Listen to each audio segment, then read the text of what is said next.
إذ ابتلى إبراهيم ربه بكلمات فأتمهن قال إني جاعلك للناس إماما قال ومن ذريتي قال لا ينال عهد الظالمين. میرے محترم دوستو، بزرگو، عزیزو، ہمیں اس بات کا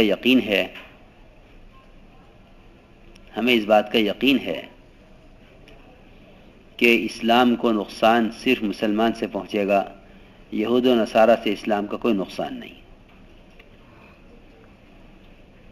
جس طرح اسلام کو نقصان صرف مسلمان سے پہنچے گا، اس طرح دعوت کے اس کام کو نقصان صرف کام کرنے والوں سے پہنچے گا.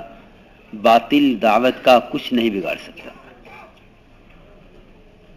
جو کام کرنے والا یہ سمجھتا ہو کہ ملکی اور عالمی حالات کا تعلق حکومتوں سے ہے، وہ بڑے دھوکے میں ہے.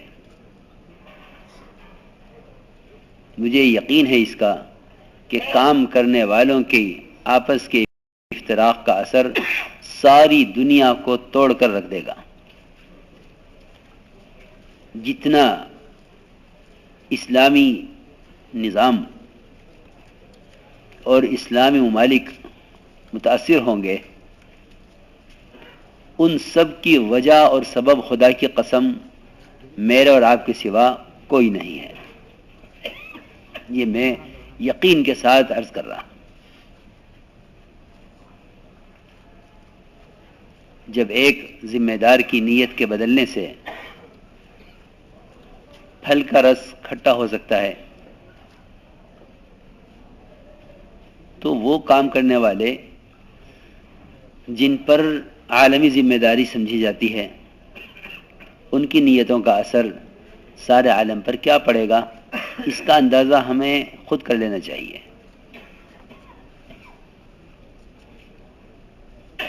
ساتھیوں نے دعا کے لیے کہا کہ بنگلہ دیش کے حالات یہ ہیں.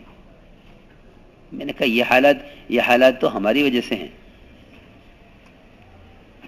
یہ حالات تو ہماری وجہ سے ہیں،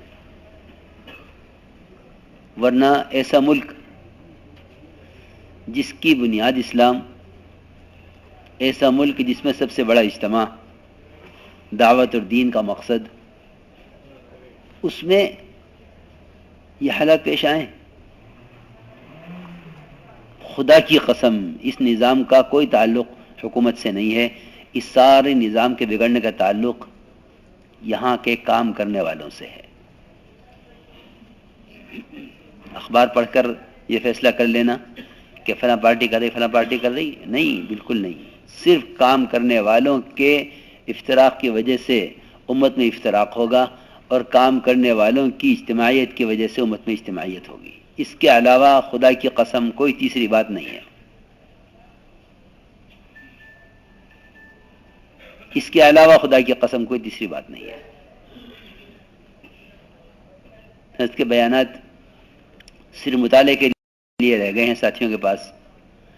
کبھی ان بیانات سے اپنے آپ کو متہم نہیں کیا، اپنے آپ پر تہمت کبھی نہیں لگائی کہ یہ ہماری وجہ سے ہو رہا ہے.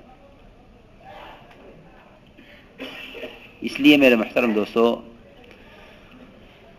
یہ بات نہیں ہے کہ اگر ہماری وجہ سے کاموں کا نقصان ہوا تو ہم کام سے بیٹھ جائیں گے.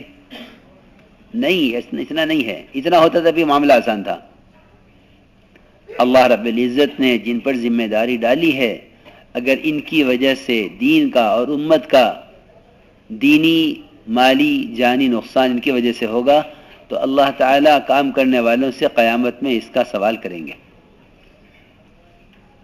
کلکم راع وکلکم مسئول عن رعیتہ، کہ تم میں کا ہر ایک ذمہ دار ہے اور اس سے اس کے ماتحتوں کے بارے میں سوال ہوگا.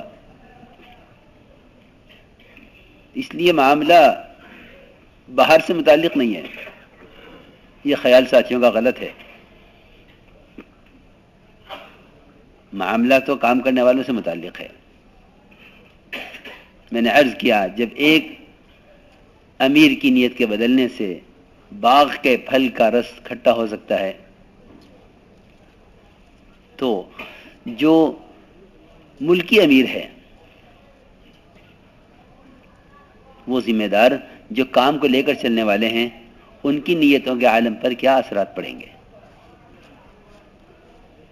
اس لیے میرے محترم دوستو، ہم میں سے ہر ایک اللہ کے یہاں اپنے آپ کو قبول کروائے. ہم میں